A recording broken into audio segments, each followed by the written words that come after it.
Minangkabau mistis dari pelantikan raja ke dunia roh. Di balik adat yang agung dan syair yang merdu, Minangkabau menyimpan kisah yang lebih tua dari kata dan lebih dalam dari simbol.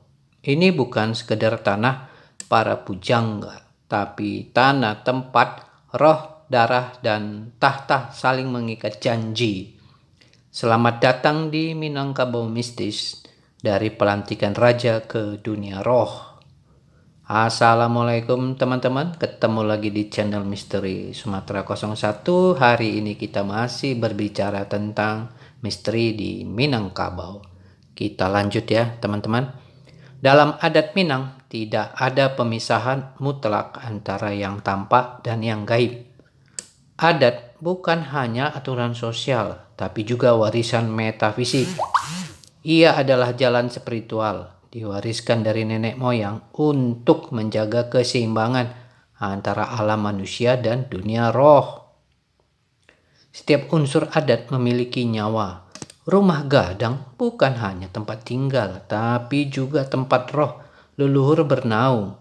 Balairung bukan hanya tempat musyawarah, tapi juga altar diam, tempat semangat nagari berkumpul. Sebelum Islam menjadi arus utama, banyak pelantikan pemimpin dilakukan dengan ritual gaib. Di tempat yang disebut Tampek Tumpahan Darah, ini bukan sekedar metafora. Di sanalah dahulu dilakukan tumbal, semacam persembahan darah kepada roh penjaga nagari. Raja tidak hanya dilantik oleh manusia, tapi juga oleh semesta. Ia menjadi perantara antara langit dan bumi, antara roh leluhur dan rakyat. Dan untuk menjadi itu, darah kadang harus dibayar. Sisa-sisa praktik ini masih hidup samar di batu pelantikan, dalam nyanyian adat, atau dalam kisah tua yang berbisik di telinga orang tua kampung. Tumbal leluhur bukan semata korban, tapi simbol pengikat antara dunia. Dalam banyak nagari tua, masih dipercaya bahwa roh pelindung nagari harus diberi makan secara simbolik, dengan doa, dengan sesaji, atau dengan pantangan yang dijaga. Pantangan adat seperti larangan menggali di tempat tertentu atau tidak boleh mendirikan rumah menghadap arah tertentu. Itu semua bukan mitos kosong. Ia adalah cara menjaga harmoni antara manusia dan yang tak terlihat.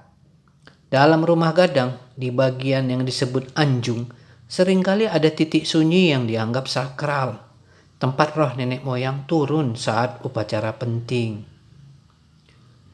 Setelah Islam datang, banyak dari ritual ini tidak dihapus, tapi diserap. Sinkretisme terjadi secara halus. Doa kepada roh leluhur dilapisi zikir. Tumbal darah digantikan dengan kenduri atau sedekah nagari. Namun esensinya tetap penghormatan pada yang tak terlihat. Kesadaran bahwa manusia adalah bagian dari kosmos yang hidup. Hari ini banyak generasi muda yang tak lagi tahu makna kain hitam di gudang rumah gadang atau batu datar di tengah kampung. Tapi mereka tetap dilindungi oleh roh yang dulu dibangkitkan melalui darah dan sumpah. Minangkabau bukan hanya adat, ia adalah jaringan spiritual, pelantikan raja, tumbal leluhur, tampek tumpahan darah, semua adalah cara lama menyambungkan manusia dengan kekuatan semesta. Roh-roh itu belum pergi, mereka hanya menunggu kita untuk mengingat kembali bahasa lama mereka dengan rasa hormat, bukan ketakutan, dengan kesadaran, bukan sekedar warisan. Karena selama ini kita masih menginjak tanah ini, kita tetap bagian dari darah dan roh yang dulu mengikat langit dan bumi. Minangkabau mistis jangan hanya dipahami sebagai adat. Pahamilah ia sebagai jalan pulang. Nah, dari kutipan Minangkabau mistis jangan hanya dipahami sebagai adat. Pahamilah ia sebagai jalan pulang adalah sebagai berikut. Kalimat ini mengajak kita untuk melihat adat Minangkabau tidak sekedar sebagai tradisi atau warisan budaya lahiriah seperti baju adat, upacara, atau sistem kekerabatan.